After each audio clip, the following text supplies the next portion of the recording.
Greetings, friends. Today we are going to discuss the newer approaches in the antiretroviral drug management.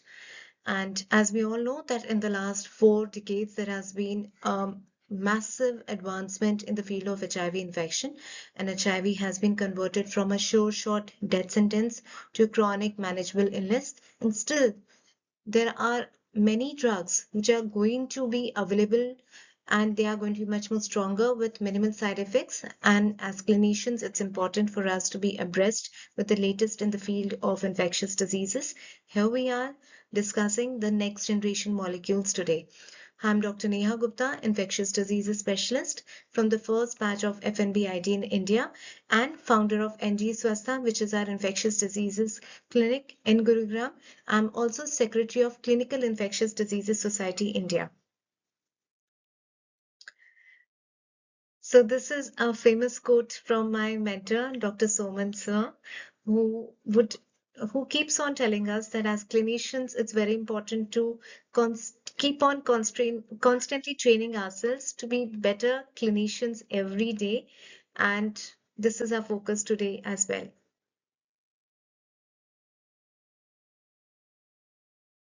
So in 2026, we have these 7 groups of antiretroviral therapy, which predominantly includes the NRTI. And currently, we have the TDF, TAF, 3TC, and FTC as the most commonly used NRTIs.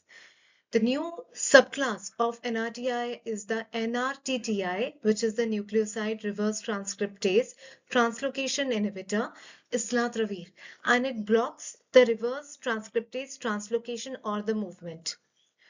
The NNRTIs, earlier we would have nevirapine, which is phased out. It is only being used nowadays for the post-exposure prophylaxis for the babies for prevention of HIV.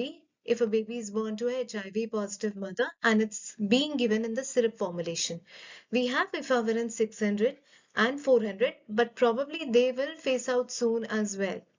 The drugs, which are probably the next generation molecules, are the rilpivirine, doravirine, as well as dapavirine, and the ulonivirine. Now, rilpivirine is available as a long-acting injectable, and the other molecule is the doravirine. Doravirine will be available as tablets in the oral preparation, and the importance is that this can be, it can, in the clinical trials, it has shown that it can still retain its activity even if there is persistence of mutations like the K103N, Y181C, and the G190A. It also has a favorable drug interaction profile and does not have interactions like we saw with efavirenz. Also has the favorable less toxicity or more tolerability. Dapavirin is the NNRTI, which is being explored as an intravaginal ring for the pre-exposure prophylaxis for the high-risk female patients. Now we also have ulonivirine, which is being studied as a long-acting molecule for the treatment of HIV infection. Among the protease inhibitors, the lopinavir has phased out. Atazanavir is also available. Now it is available. However, the utility has decreased, and the most common protease inhibitor which is being used is the darunavir 800 milligrams OD or 600 milligrams twice daily. Integrase inhibitors, which is in fact the backbone now for the management of ARV infection, and the most common drugs are the DTG and the bictegravir. We have the next generation molecule cabotegravir, which is available as oral as well as injectable formulation, long-acting drug, and the eltegravir. Now, among the DTG and the bictegravir has a much stronger binding. Along with that, it has a longer half-life as well as a longer dissociation half-life as compared to the DTG. So it is definitely more forgiving in case there is missed doses, then the probability of acquiring resistance when bictegravir is on board is based on the properties may seem to be lesser. We also have other drugs like the entry inhibitor, which includes the CCR5 antagonist, as well as the drug which is ibalizumab. It is a monoclonal antibody, and it is a post-attachment entry inhibitor, and will also has a role for the treatment of the multi-drug resistant HIV infection. We have the other drug, which is the fusion inhibitor enfoviritide. Enfoviritide basically prevents the fusion of the HIV virus with the cell. And of course, lenacapavir, which is the long-acting drug which can be given once in 6 months. It's a capsid inhibitor, and it blocks the various stages or the stages in the HIV virus replication. Now, when we discuss the combination antiretroviral therapy, earlier the NRTIs were the backbone, but now it is the integrase inhibitors which are the backbone, and they are predominantly used with either the two NRTIs or with the PI. And the INSTI-based regimes dominate the first-line regimens in all the international as well as in the Indian guidelines. So we need three drugs for the optimal suppression. However, we can choose two drugs in certain clinical situation, and this I am going to explain with the help of this case. So this is a 49-year-old lady who had presented to us in April 2023. She was diagnosed with HIV. She also had COVID-19, severe anemia, odynophagia, which was diagnosed as CMV esophageal ulcer. Her CD4 count was 23 and HIV viral load was close to 3 lakhs. The baseline evaluation was negative. Hepatitis B, hepatitis C, VDRL, and TPHA were non-reactive. Her past history revealed that a few years back, when she was diagnosed with HIV, she had received TDF FTC efavirenz for a few months, and then she discontinued it because of the vertigo.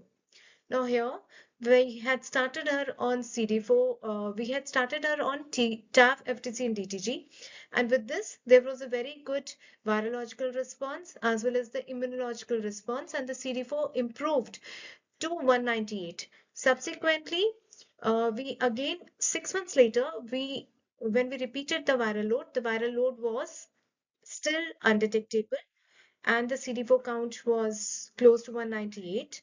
The weight gain, however, was close to 15 kgs, and she was also saying that I've put on a lot of weight and please reduce my medications. So at this point, what do you think should be the preferred antiretroviral therapy for her? Should we continue with the TAF, FTC, DTG? Should we switch to Abacavir 3TC DTG?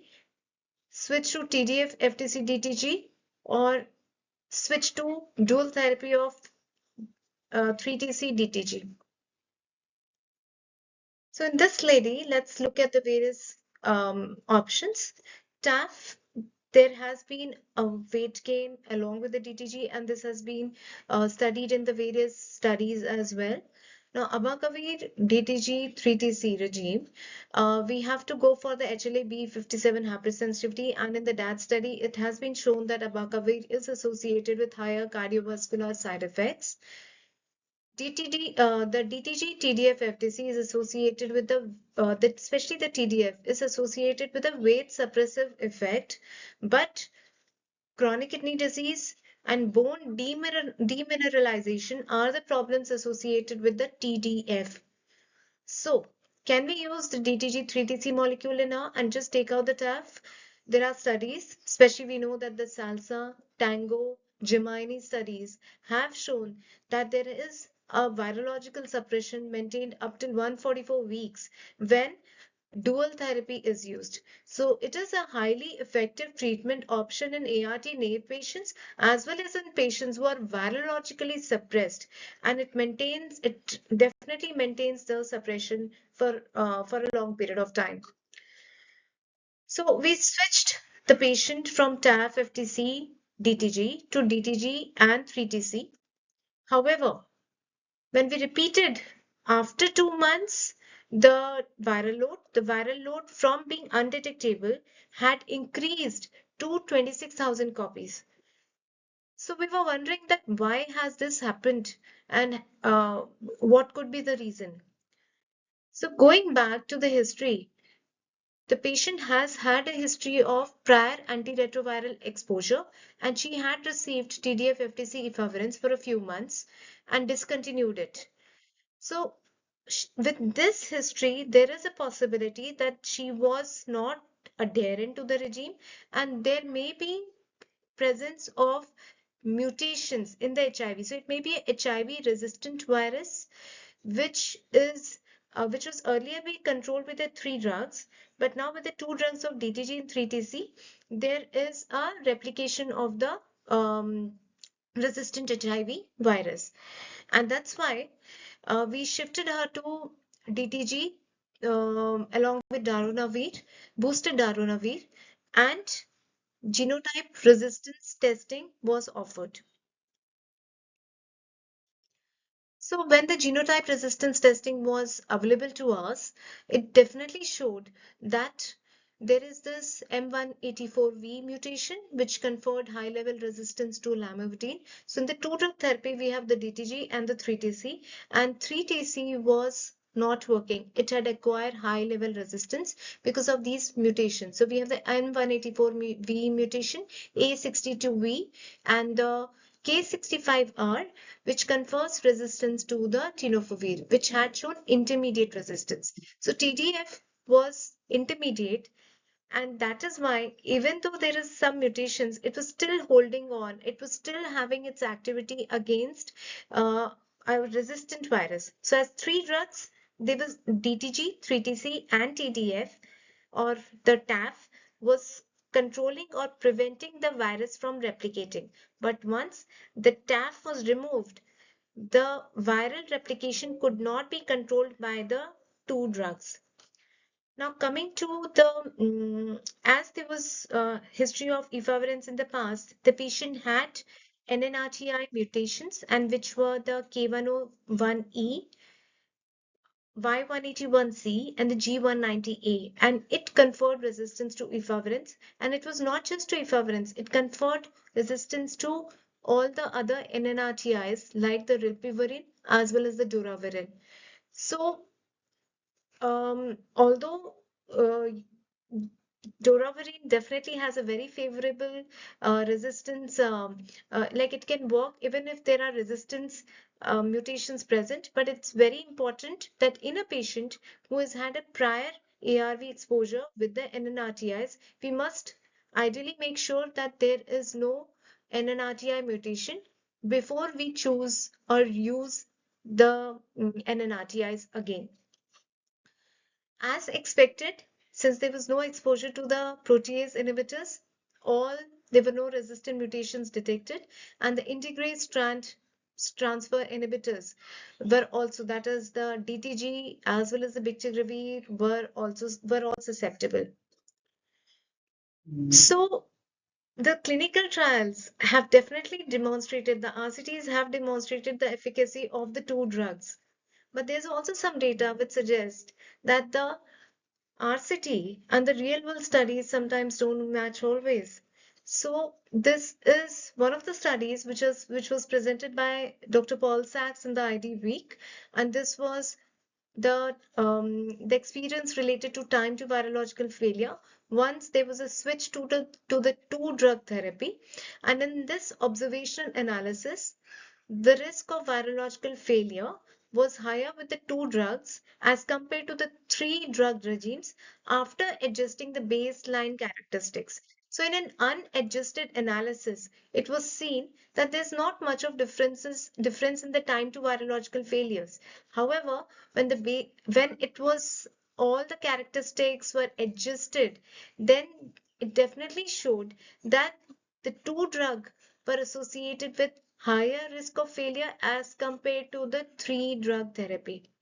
Now, this may be because of the poor adherence to the medications, which is the most important factor. So if the patient is adherent, two drug therapy is a very good therapy, and it is associated with a lesser pill burden as well as the side effects. However, if the patient is not adherent, then there is a chance of resistance and failure more likely or often with the two drug as compared to the three drug regime.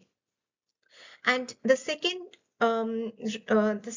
reason for the failure could be the presence of the resistant mutations, especially if the patient has received prior ARV.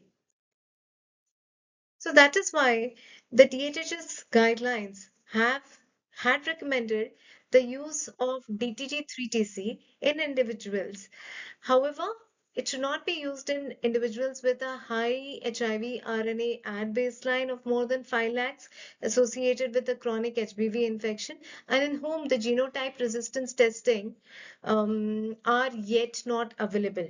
So if this is not available, then they were recommending the two drug regimes to not to be used. This was in 2020, and even the IS guidelines definitely recommend that if two drug therapy can be used.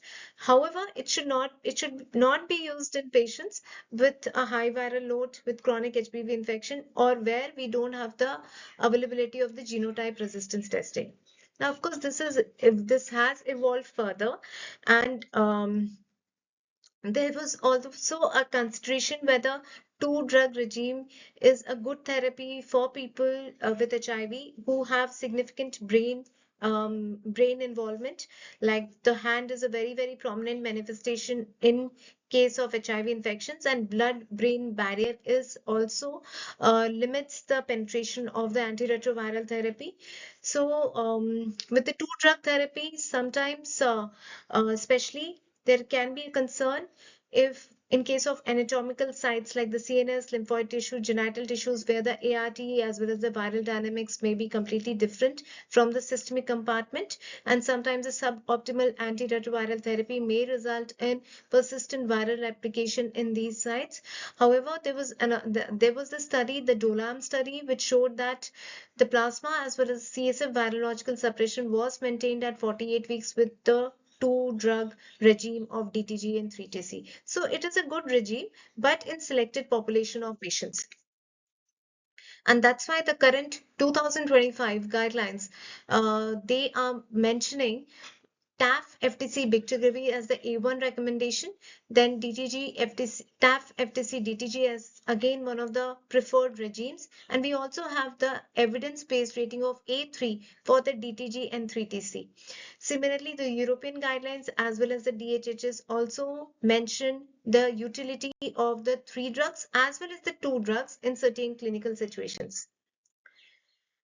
However, we must remember that we are in India, and in case there is a for probably the public from the public health perspective, um, if there are a lot of patients to be seen and individualized treatment cannot be given.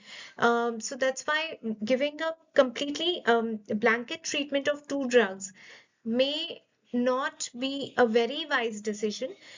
And here the treatment has to be individualized. And that is why perhaps the NACO has still not made, it's still considering the three drug as the preferred regime. And three drug therapy is also the preferred regime for the pediatric population. Again, the reason probably is that the adherence. If the adherence is good, then two drug can be considered. But if there is an issue with the adherence, then three drug regime is to be the is the preferred regime for the HIV patients, HIV infected patients. Moving to two-drug regime of long-acting drug cabotegravir as well as the rilpivirine. Now, cabotegravir and rilpivirine are available as injectable agents, and because they have a very long half-life, they can be used as maintenance therapy for patients who are virologically suppressed on an oral regime for 3 to 6 months. Also, the patients should be willing to be in regular contact with the healthcare worker, and they should be ready for frequent clinic visits because at present the long-acting injectables are available as either monthly or 2 monthly injections, and they are deep intramuscular injections which has to be given by a trained uh, trained person.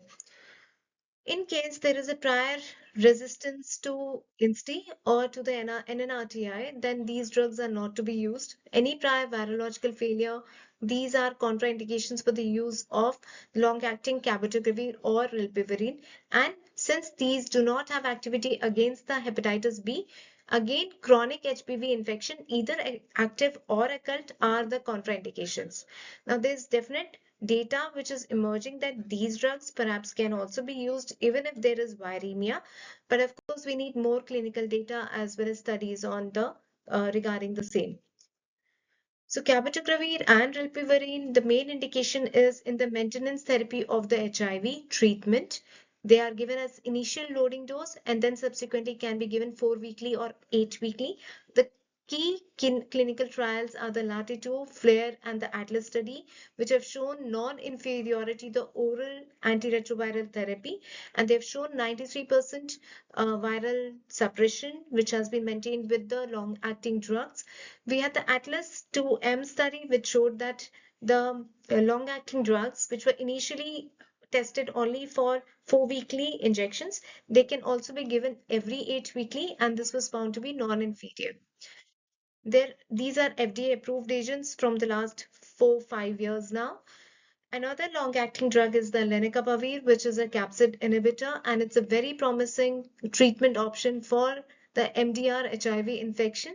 It is available as a subcutaneous injection and not a deep intramuscular, so the utility as well as acceptability is likely to be much higher. The trials include the Capella trial as well as the Calibrate. The Capella was used, it showed that there is significant suppression in heavily treatment experienced patients, and Calibrate showed durable virological suppression in treatment naive individuals. And it is an FDA approved agent for the MDR HIV infection treatment. What about prevention of HIV? So there is a lot of research going on for prevention of HIV as we are aiming for completely aiming for ending the HIV pandemic by in a few years.